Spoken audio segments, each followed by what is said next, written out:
This is Joseph Padoe's Apostolical Miracle Revival, bringing you the message of peace, joy, and salvation. Jesus Christ the same yesterday, today, and forever. Father, I pray for all those who are listening to this cassette. Righteous Father, let your Holy Spirit come upon each and every one of them. Lord, I ask you that you will help them, save them, deliver them from sickness, disease, and Satan. Let them know the joy of your salvation. Oh Father, open their understanding that they may be able to understand your word. Bless them, Jesus. Blessing of Father, Son, and Holy Spirit be upon each and every one of you. In Jesus' name, amen.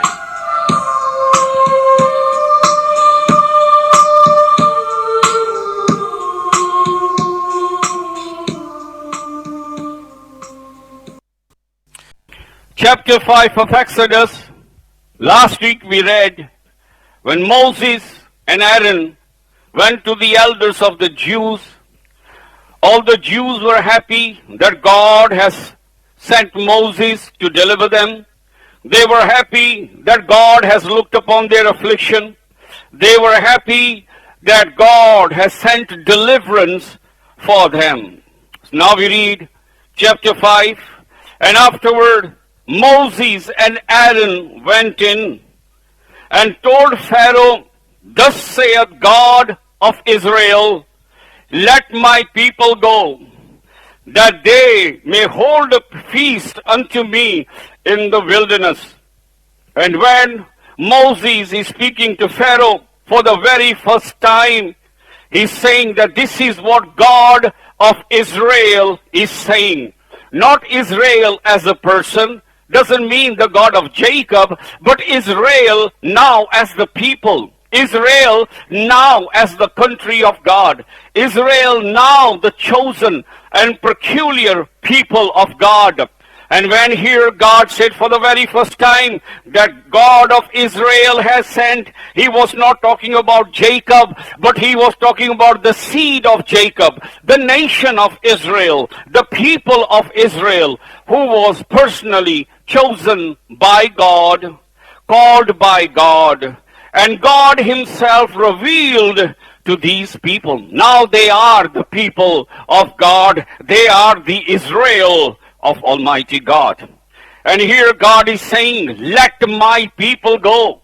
That Pharaoh, you got no control or hold over my people, because they are not Satan's people. They are the people of the living God. And God will fight for his people. God will fight for his nation. God will fight for those who are his children. Verse 2. And the Pharaoh said, Who is the Lord, that I should obey him? I obey his voice to let Israel go. I know not the Lord, neither will I let Israel go. Egyptians had their own gods, and as Moses, Aaron are standing before Pharaoh, Pharaoh said, Look at my gods. Where are your gods? I don't fear your God. I don't obey the voice of your God. I do not know who your God is. Pharaoh heard this message of God to let the people go, and he disobeyed. He had no knowledge of this God. He had no fear of God of Israel. He had no love for the God of Israel. Here Pharaoh was bound by the spirit of pride, by the spirit of greed, covetousness, and his own ambition. And these are the things that were his destruction: his pride, his covetousness, his ambition. And here he despises the God of Israel. Who is this God of Israel? Look at my gods. They are greater than your God. And he would not listen. Verse 3. And they said, The God of the Hebrews has met with us. Let us go, we pray thee, 3 days' journey into the desert, and sacrifice unto the Lord our God, lest he fall upon us with pestilence or with the sword. The demand was not a hard demand. All they were asking is that they be let, that Pharaoh would allow them to go 3 days' journey to give sacrifice to God at Mount Sinai, where God appeared to Moses. And Pharaoh would not listen to those requests. And here Moses, Aaron said, we must obey our God, lest his curse come upon us. Verse 4, and the king of Egypt said unto them, wherefore do we, Moses, Aaron, let the people from their work get you unto your burden? Pharaoh said, behold, the people of the land are now many, and you make them rest from their burdens. Blaming Moses and Aaron, you are bringing disorder in our countries. You're letting these Jews slaves be free from their burden. And here they must do their work. They must not rest, but they must work. And the Pharaoh commanded the same day, verse 6, the taskmaster of the people and their officers, saying, he shall no more give the people straw to make bricks, as heretofore. Let them go and gather straw for themselves, and the tale of the bricks which they did make, herefore ye should lay upon them, ye shall not diminish out thereof, for they be idols. Therefore they cry, saying, let us go and sacrifice to God. And he's saying to his foremen, make the Jews work hard. They are idols, and their minds are idols. That's why they're saying, let us go and worship this God, and make them work hard. Before you were supplying straw to make bricks. Don't give them straw anymore. Let them go and gather the straw.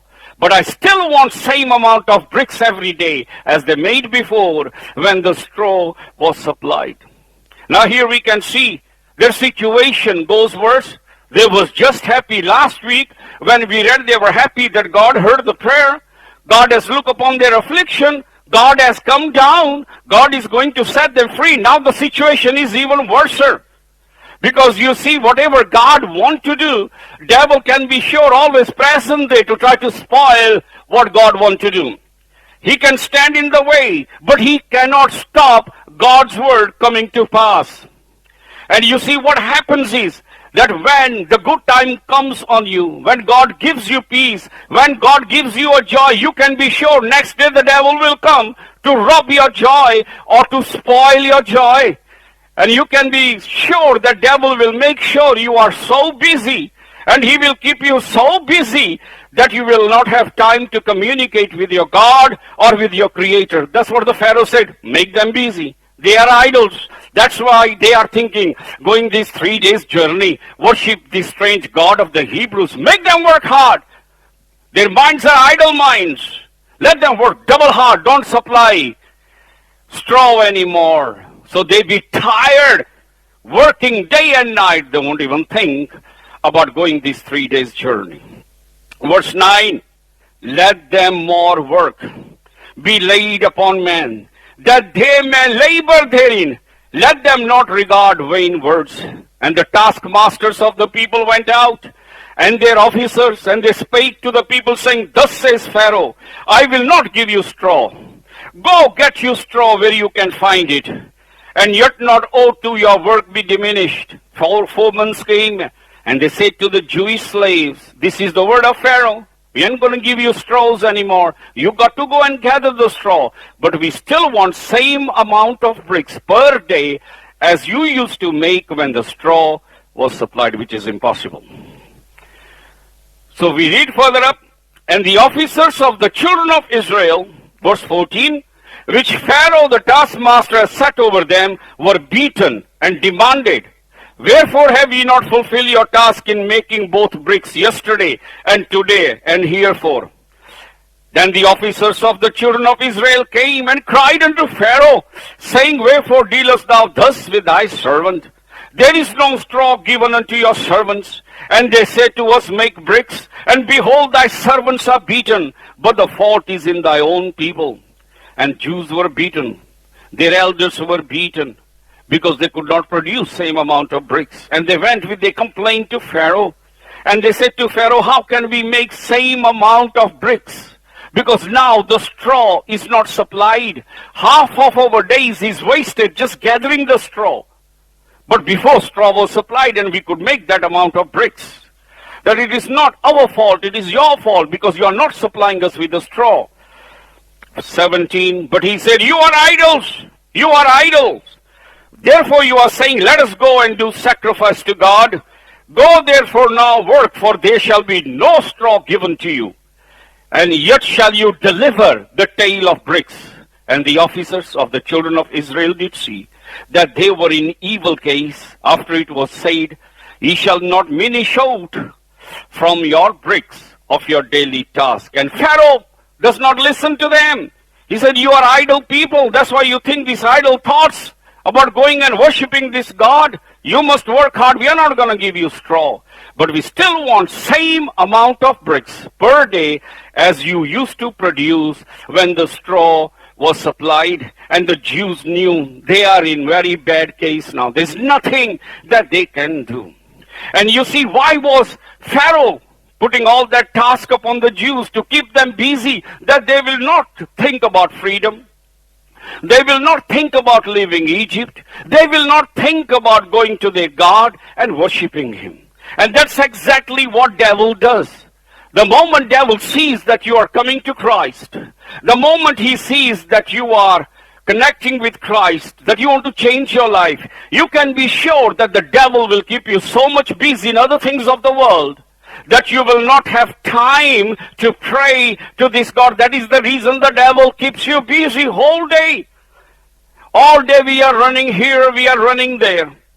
And when we are free, we just watching television or doing our own things. And suddenly we have got no more time left to pray, no time left to communicate with our God, no time left to have fellowship with the living God. That is exactly what devil wants. He knows that once you don't have fellowship with this God, you will be a weak person. You will be very weak, because it is our fellowship with Almighty God that makes us spiritually strong. Because we draw our strength from God. We draw our strength from the Word of God. And if the devil can stop that supply of strength, he knows you are weak. And if you are weak, he knows he can control you. He can push you. He can rule you. He can use you for his destructive purposes.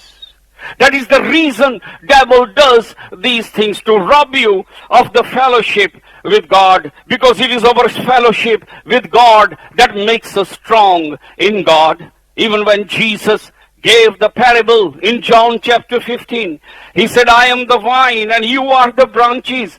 He says, if the branch does not stay in the vine, it will die. If the branch is not with the tree and you cut that branch cannot survive. That branch will wither. That branch will die. But while the branch was in the tree, it lived. It produces fruit. It produced the leaves because it got his strength from that tree trunk.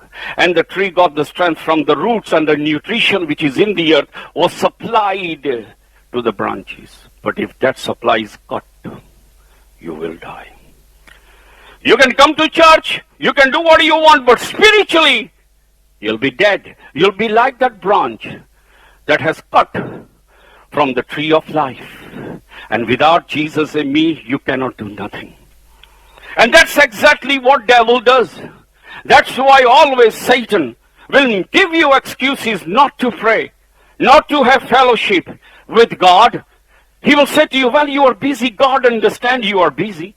Oh, you're working hard. Oh, God understands. You can have a sleep. God doesn't mind. He does. Oh, you got time to watch telly. You got time to make curry. You got time to go to restaurant. You got time to do your job. You got time to go to exercise gym. No time for God. Don't let devil fool you. Because the devil is doing this. Don't you know? You're listening to those voices and he's killing you. Because you will be very weak. Because you are receiving no longer any strength from God. It's not good worshipping God when you just come to church. Once a week worship is no good. It is not going to profit you. Remember, you don't eat once a week. You eat every day. And you have 3 meals every day, not just once a day. Not once a week. So you can't expect coming once to church and you're going to be strong. No, you won't. You got to have fellowship with your God every day. Every day, no matter how tired you are, and devil will speak to you. Listen, you are tired, just go to bed. God understands. Don't listen to that voice. The Bible says, serve the Lord God with all your strength. With all your strength. And while there is a strength in you, kneel down. Even if you kneel down for a little while and give that time to God, let him see your sacrifice. Do not let devil make you his slaves. Do not let devil take the hope of life from you. Remember, here Satan's plan was keep them busy. Keep them busy. And while they are busy and while they are tired and they are running, you know why? It's the devil that make you run here and there like yo-yo, so you are tired. His only purpose is to tire you for God, not for anything else. When it comes to God, just tired. Don't let Satan do that, because he's killing you. Because while you're away from that fellowship, remember you receive life and strength from Christ. And if you're not fellowship with him, you will die like that branch which is cut from the tree. And that was the purpose. The things went bad. And many times, and nearly all the times, I can guarantee you, once you start coming to Christ, make up your mind, you want to come to Christ, your situation in your life will get worse. The problems will get worse. New problems will come.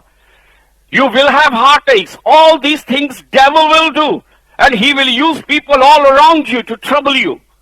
He will use people all around you to upset you, to dishearten you. And the main purpose behind all the people is this serpent, this old snake, Satan. He wants you. And he wants to put so much burden like the Jews that you haven't got time to pray. And the reason we get situation worse is when devil sees your soul is rising from the dust. Your soul is rising from your sins, above your sins and reaching to God, he will come. Why? Because he wants you down in that dirt. He wants you to remain in your sins. He wants you to remain in your depressions. He wants you to remain wherever you are remaining. He wants you where he wants you. And when you start to rise, he will come.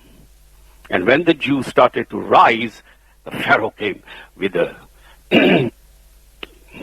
And you see, many people says, I'm trying for God, but things are getting worse. It will get worse. The Bible does not promise a rose garden. Jesus says, in the world you shall have tribulation, but I have overcome the world. To believe in Jesus Christ and to walk in his path is not easy. He has not called us to just to be servants, but he has called us to be the soldiers of the cross. In the chapters of Moses, and after Moses, we see a man, a great man of God, whose name was Joshua, the son of Nun, who ministered under Moses. And after the death of Moses, it was Joshua who led the people into the promised land. And when you look at Joshua, you will see that he was a warrior. He had to fight every bit of the way to enter into the land of Canaan. And Joshua is a symbol of Jesus, same name, Yeshua. And Yeshua, Jesus, and that Joshua is the same name, Yeshua. And Jesus is also called Joshua, Yeshua. Both have got same name, Yeshua's. And here we can see that Jesus is the captain of our soul. Moses brought them out, but it is Joshua who took them in the land of Canaan. The writings of the prophets and the apostles brought us out, but to take us to heaven is not apostles or prophet, but Jesus, because he's the captain of our soul. And for them to enter the land of Canaan, we are going to read, they had to fight so many battles. The Christian life is not easy. It's easy if you just believe in Christ and don't bother about your spiritual side. But if you're going to get properly right with God, then there's going to be so many spiritual battles that you will have to fight. But God promises that with his help, you will able to conquer all those battles. You see, one day they are happy. Oh, the Lord has sent the message. Oh, the Lord is going to deliver. Oh, Lord has sent Moses. Oh, God is going to... And very next day they are in a big trouble. But do not let any problem or trouble that Satan brings you in your life dampen your faith and your relationship with God.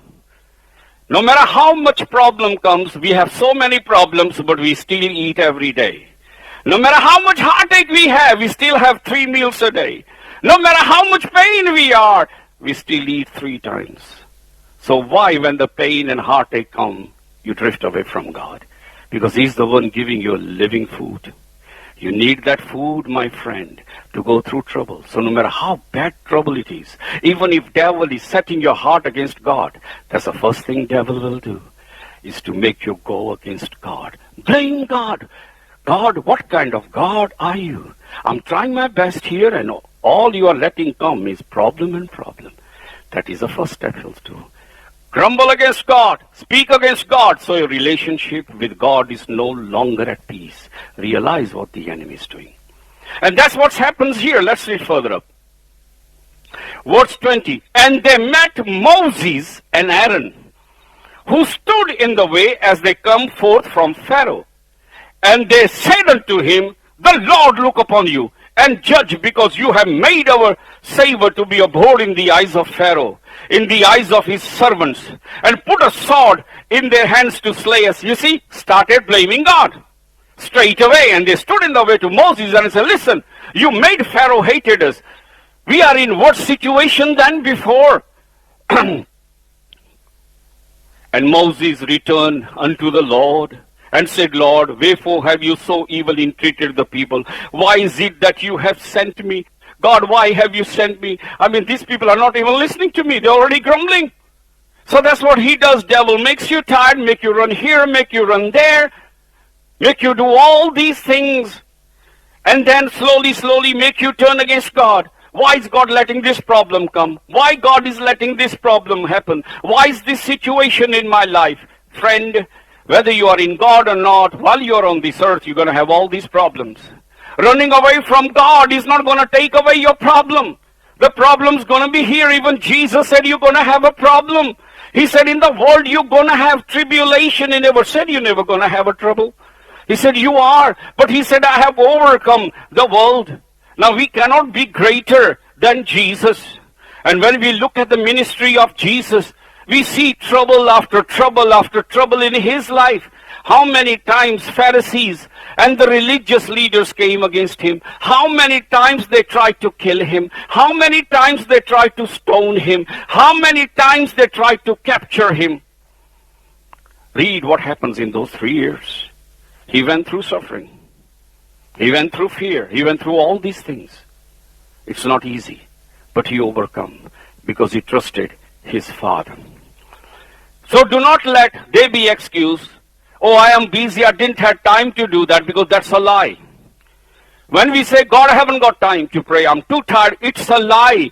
Because we found time to eat, we found time to watch telly, we found time to go to gym, we found time to do the shopping, we found time to go to the work. Don't make that excuse, because God will be angry. It's a lie.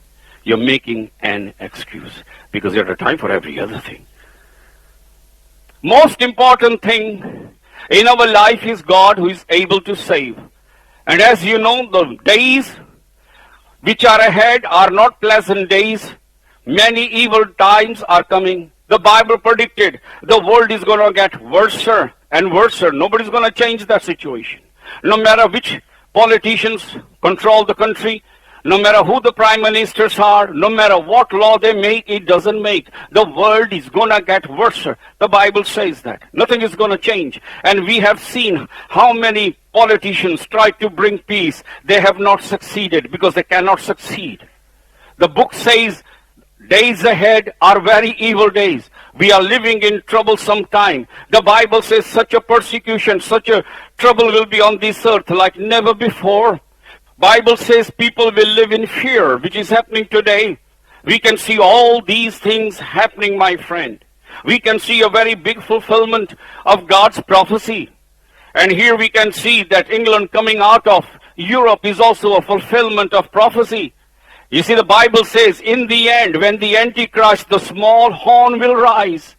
In Revelation, there are going to be only 10 kings, 10 countries. The 10 toes of that statue that Nebuchadnezzar saw in the dream. Now we have about 27, 28 countries. My friend, one by one, they're all going to come out.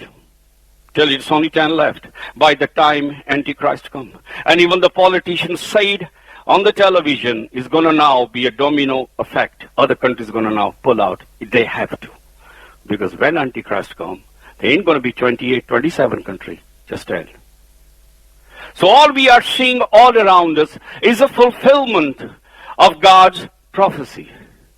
No matter who the prime minister comes, it's not in the hand of prime ministers, it's in the hand of Almighty God. And because we are living in very bad and evil time, and the hearts of men and women are getting colder and colder toward each other and toward God, we should change in that time, in this time. Because this is the time we need Him more than ever. Not just for next life, also for this life. Because when the bad time and these curses come, if you are His, you'll be protected from those curses. They are not to touch those who are His anointed. Remember that. Remember when the curses came on Egypt, it did not came in the land of Goshen where the Jews were. They were His anointed people. And we also need to get right with God. The times are so bad. You know, the television is said in England, every 4 minutes there is a stabbing. Every 4 minutes in England there is a stabbing going on. When you go out, you don't know what's going to happen to you, to your children. You need the protection of Almighty God. And we also need to be right with God, that if something does happen and we have to leave this world, that at least our soul will be ready to meet Him. These are very dangerous times, friend. Nothing is worth but to seek the Lord God. Do not let Satan put the burden on you. Make bricks, keep you busy. Don't let him keep you busy. Don't let him make you make excuses. You need the strength from God. You need every day to eat your daily bread. Remember prayer, Father, give us this day. You need that spiritual food, that spiritual bread every single day. Every single day you need to go to God and pray, and you will be strong spiritually. Coming once to church is not going to make you strong. So no matter how tired you are, even if you are falling on the floor, kneel down. Say, God, you know I'm falling on the floor. Even if you snore when you're praying, it doesn't matter. But let God see that you are there with all your strength, friend. Even if you snore when you kneel down, doesn't matter. At least God will see, look, with all your tiredness, you have still come to Him. And let God see that action. And let's not make excuses anymore. Jesus made a miracle bread in the Bible. He fed thousands. But read the story.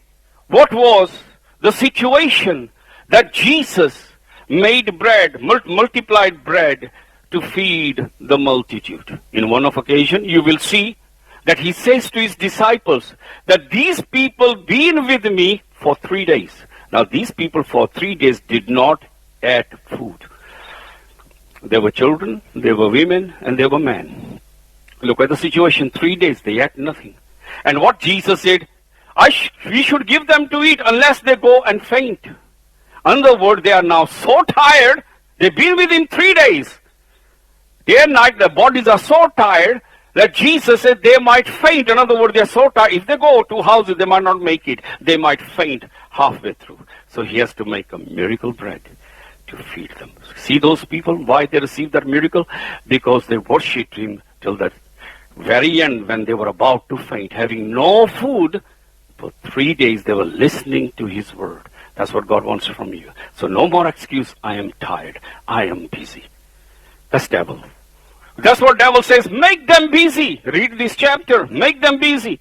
Why? So they won't think about this God. Make that exactly what Satan does. That's exactly how Satan works. And then what happens? Satan makes you not blame him, but blame God.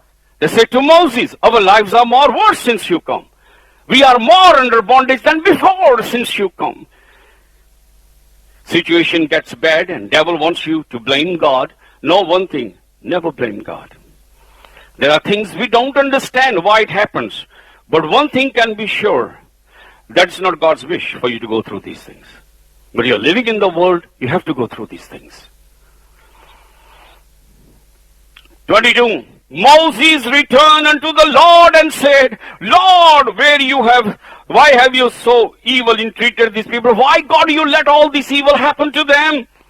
Why is it that you sent me? Say, look, God, I told you, I didn't want it to go. The situation is even worse now. No matter how bad situation gets, don't panic. The Bible says, those who love God, all things works together for their benefit, even if it is bad happening. Very bad thing happened to Joseph. Sold, but God brought it good. Very bad thing happened to Silas and Paul when they were preaching and they were beaten with rods and thrown in the prison. And there in the prison they are praying to God. Saul and Paul and Silas, and the bodies are bleeding. They've been beaten with rods and whips. And suddenly there was earthquake. Suddenly the chains break. And when the jail keeper saw that all the doors of the prison are open, he feared for his life. That next day the judge will demand from his hand about all the prisoners that fled, and he will be killed. So he took his sword to kill himself. But Paul cried, he says to the jailer, don't cry. Don't kill yourself. Nobody has escaped. We are all here. And all the doors were open. And God made sure nobody ran out of the prison. Doors are open. And you know why God did? To save this one jailer. And the jailer came and he was trembling. He says, sir, what must I do to have life? Because he heard them singing. And they told him about Jesus. And he brought Silas and Paul to his house, washed their wounds, gave them food to eat till the morning. And the Bible says that jailer and all his family was saved. So God out of evil can bring good. They were in prison. It was bad. It was evil. They were beaten. But out of that, he brought this man and his family to himself. So no matter how bad things are, sometimes that bad things happening to you will bring good for you. Sometimes bad things teach us many lessons, teach us how to trust God, how to be patient. 23, and since I came to Pharaoh to speak in thy name, he has done evil to his people. Neither have you delivered thy people at all. Sometimes we think that we're going to click our finger and God is going to deliver us. It doesn't work that way. God works in his time. Say, Lord God, why have you let this evil come to the people? Why haven't you delivered his people? He thought he's going to go to Egypt, click his finger, go to Pharaoh, and suddenly God is going to do something, and Pharaoh is going to say, come on, go then. It doesn't work that way. When you are slave to sin and Satan, he will fight to have you. He ain't going to give you easy. It's a long war. But God is able to deliver you. We're going to read chapter 6. Then the Lord said to Moses, now shalt you see that I will do to Pharaoh, for with thy strong hand will let them go. With a strong hand shall he drive them out of the land. And God said to Moses, don't worry, Moses, you will see my mighty hand, my mighty power, and Pharaoh himself will drive these people out. And God spoke to Moses and said, I am the Lord. That always remember, God is God. God is not a man. He says, Moses, remember, I am God. I can do anything. The Bible says in the Psalm, be still and know I am God. He says, no matter what problem you have, my children, be still. Don't panic. Don't worry. Don't cry. Be still. Know that he's God. He can change the situation around. You might be losing all your business. And within a second, things can happen. And God can reverse the situation. So he says in the Psalm, be still and know that I am God. No matter what trouble you are going through, no matter what problem you are under, even if it is threatening your life, know that God is God, and if God is God, he can do anything. He said, Moses, I am the Lord. Moses, I am not man. I am the Lord. I am the creator of the universe, Moses. I'm not man. Remember, I am the Lord. I appeared unto Abraham, unto Isaac, unto Jacob, by the name of Almighty. But my name is Yahweh. Here is written Jehovah, real is Yahweh. Was I not known to them?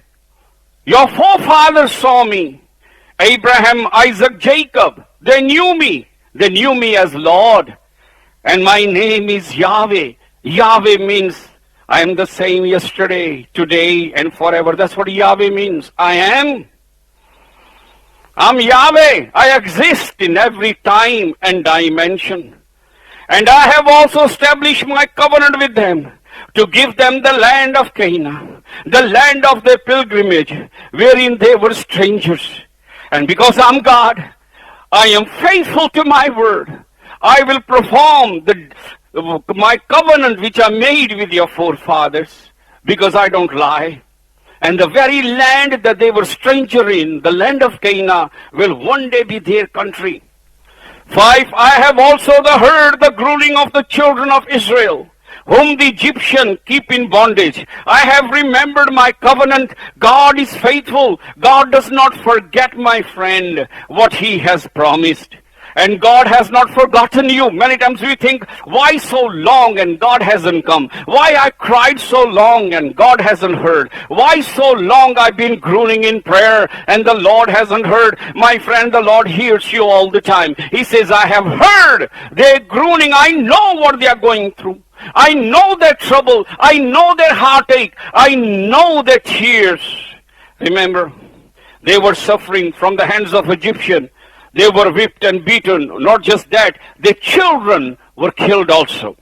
Remember, Pharaoh gave command that every Hebrew male child must be killed and drowned in River Nile. They were under the threat of death. And yet, you see, God worked in his time. And God has to move in his time. God already said to Abraham, Abraham, your people will go into a strange country. And after 400 years, he gave him a time. I'm going to bring them out. You see, God has to fulfill that time even though they are suffering. But God will come. He will come no matter how much problem you're going through. Never think God is not looking. You see, many times we think God is not hearing us, and that discourages us. I am suffering, but God ain't there. I'm doing this, but he's always there. He said, I will never leave you. Then according to his time, God will move. All his people. Remember the story of Joseph. He went through all his suffering. But God in his time moved. And God in his time will move for me and he will move for you. He has not forgotten your cries because you cried in the name of Jesus. He will not forget your groaning because you groaned and you called on Jesus. He's not going to forget your heartache because your heart was broken. You still called on Jesus. He has seen all that. He has heard it. He has felt it, what you go through. He will come in his time. Wait. And the Lord God, who is great and mighty God, will come down. Don't listen to people. Don't listen to those who put doubts. Nothing's going to happen to you. Remember, God will say to you, I am the Lord. Remember, he's God. He can do anything. And here we read verse 6. Therefore say unto children of Israel, I am the Lord. I'll bring you out under the burden of Egyptian. I will rid you out of their bondage. I will redeem you with a stretched out arm. With a great judgment. Stretched out arm means by my mighty power. That's a stretched out with my mighty power. I'm going to set you free. I'm going to bring you out of Egypt. I will take you to me for a people. You are not ordinary. You are my people. I have taken you to be my children. And you see, in Jesus, we are all called to be the children of the living God. Like it says in the Gospel of John, that to those who believe, to them he gave power to become the children of the living God. And God will fight for his children. God will look upon his children. They are very dearer to him. Remember, in the Old Testament, the priest, he wore that at the front with the 12 stones. And those 12 stones represented 12 tribes of Israel. Here God was saying that how much his people is, it has to be worn over his heart as a symbol that the people of God are very dear to God. They are close to his heart. That's where the names of the 12 tribes were. So God in Jesus saying that you are close to his heart. The Bible, you know what he calls you? You are the apple of my eye, saith the Lord. So remember that. Don't let devil put you down. He calls you the apples of my eyes. And there the priest, they had a stone on one side of the shoulder and the stone on the other. And in one stone, 6 name of the tribe. On the other shoulder, 6 name of the tribes. As the priest went before God, the names of the tribes of Israel were on the shoulders, on the heart, symbolizing they are dear to God. On the shoulder symbolize that God will carry them. That's why the names were on the shoulder, that God will carry his people. He will not let you drown. If you are his, he will carry you through the hard troubles. He'll carry you through. He'll give you strength. Verse 7, I will take you to me for a people. I will be to you a God. You shall know that I am the Lord your God, which brings you out from under the burdens of Egyptian. I will bring you in unto the land concerning which I did swear to give it to Abraham, to Isaac, to Jacob. I will give it to you for a heritage. I am the Lord. I am God. I can do anything. Remember, I am the Lord. When the devil says nothing is going to happen, say, forget it. God that I serve says to me, I am the Lord. He's the master. He can do anything. The word Lord means I'm a master. I'm a master over the winds, over the water, over the seas, over the mountain, over your sickness, over your disease. I am the Lord. I am the master over everything. That's what Lord means. I am the master of everything and above everything. That's why I keep on saying, I am the Lord. And here you see God is not man that he should break, because he gave oath. An oath of God cannot be broken. God said, I swear to them that I took oath that I will give the land of Canaan as an heritage to the people of Israel. Moses spake so unto the children of Israel, but they hearkened not unto Moses, for the anguish of the spirit, for the cruel bondage. And as Moses gave the word to the Jews, don't worry, God spoke to me again. God is going to come down. He's going to deliver. God is going to show great. And they wouldn't listen to Moses, because their hearts were broken. What's going to happen now? They're not listening to Moses. The Bible says, because of the anguish of the spirit, and because of cruel bondage, devil made them run so much. They haven't got the strength. Sometimes devil makes you run so much, you haven't got strength to believe in God. You ask in prayer, but you haven't got strength to believe it. Why? Because devil made you tired. Why? You allowed it. You allowed it. Devil made you so tired, you haven't got strength to believe anymore. But is God going to leave you because you don't believe? Is God going to leave you because your strength has gone? No.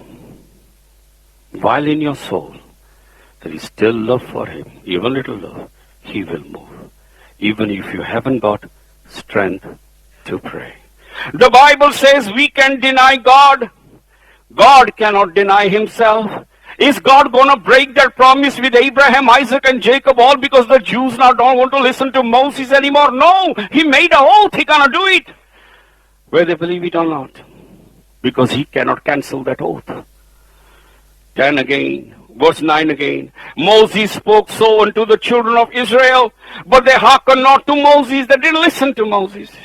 For the anguish of spirit, for the cruel bondage. And the Lord spake to Moses, saying, Go in, speak unto Pharaoh, king of Egypt, that he let the children of Israel go out of his land. Moses spake before the Lord, saying, Behold, the children of Israel have not hearkened unto me. How then shall Pharaoh hear me, who am of uncircumcised lips? And Moses is making God angry again. He says, listen, how can I go before the king? My own people don't even listen to me. And if my own people hasn't listened to my voice, why should the king of Egypt listen to me? I can't even speak properly. Uncircumcised lips means I am not a very good talker. Didn't I told you, send somebody else?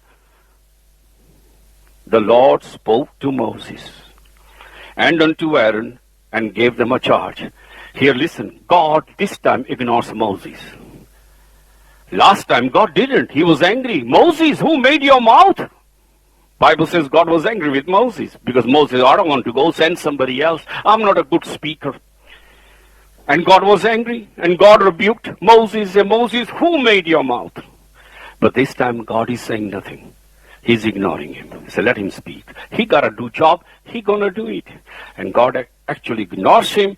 We read that verse again. 12. Moses spake before the Lord, saying, Behold, the children of Israel have not hearkened to me. How then shall Pharaoh hear me, who am of uncircumcised lips? And the Lord spake to Moses, Aaron, and gave them a charge. In other words, God ignored Moses. He spoke to Moses, Aaron, and told them what to do. This time he doesn't take notice of Moses' excuse.